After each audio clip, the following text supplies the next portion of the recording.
Welcome back to my channel 1.11 जिसमें मैं आपको डिफरेंट ड्रग्स के बारे में जानकारी देता हूं। और आज के इस चैनल में मैं आपको बताऊंगा जोलेड्रोनिक एसिड के बारे में कि ये एसिड क्या होता है, बेसिकली इसके कौन कौन से ब्रांड्स अवेलेबल हैं, इसको किस तरीके से इस्तेमाल किया जाता है, कौन सी ऐसी मेडिकल कंडीशंस हैं कि जिसमें इस ड्रग की हमें ज़रूरत पड़ती है। ये कोई ऐसी ड्रग नहीं है जो आपको रोज़मर्रा फार्मेसी से मिल जाए या आप रोज़मर्रा में आप इसको इस्तेमाल करें, बल्कि ये एक ख़तरनाक ड्रग है। ये कैंसर से रिलेटेड एक किसी ख़ास कंडीशन के लिए इस्तेमाल होती है।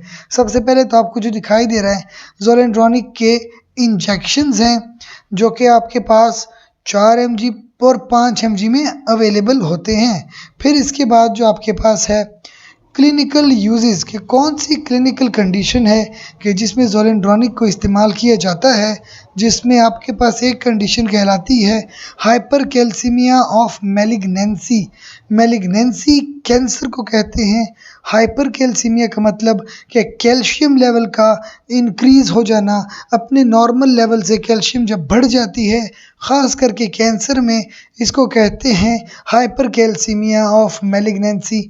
इसके अलावा ज़ोमेटा के नाम जो आप ड्रग आती है 4 mg से ज़्यादा आप नहीं दे सकते वंस में, और 7 दिनों में ड्रग रिपीट कर सकते हैं। साथ साथ सीरम का कैल्शियम लेवल मॉनिटर किया जाए और कम से कम 7 दिन इंतज़ार किया जाए कंसिडरिंग रीट्रीटमेंट का।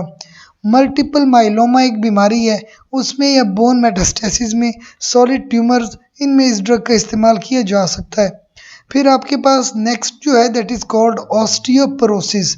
ऑस्टियोपोरोसिस में आपकी बोन्स जो होती हैं उनके अंदर छोटे छोटे पोर्स हो जाते हैं और आपकी बोन्स वीक हो जाती हैं। इसको कहते हैं osteoporosis.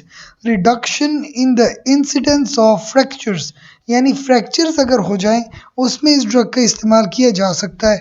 Prevention of post menopausal women. Post menopausal women में कभी कभी जो है कैल्शियम के लेवल की प्रॉब्लम हो जाती है।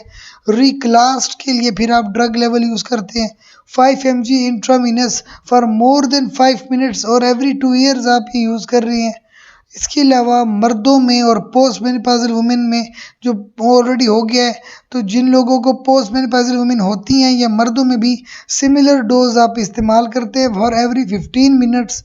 और फार्माकोलॉजी देखते हैं आप इसकी कि ये करती क्या है, बिसफॉस्फोनेट है। दरअसल ये बोन रिजॉर्प्शन को इनहिबिट करती है, यानी बोन से जो कैल्शियम बाहर निकल रहा है, मिनरल बाहर निकल रहा है, उसको इनहिबिट कर रही है। कैसे? इसका एक्शन होता है ऑस्टियोक्लास्ट के ऊपर, leading to indirect increase in bone density को बढ़ाती है। So that is all about the drug zoledronic acid. अगर आपको इस ड्रग के बारे में मज़ीद जानकारी चाहिए तो हमारे चैनल को लाइक करें, शेयर करें, सब्सक्राइब करें। कोई सवाल हो तो कमेंट सेक्शन में पूछिए, हमारी टीम जल्द से जल्द आपको आपके सवाल का जवाब देगी। बहुत शुक्रिया। अपना ख्याल रखिए।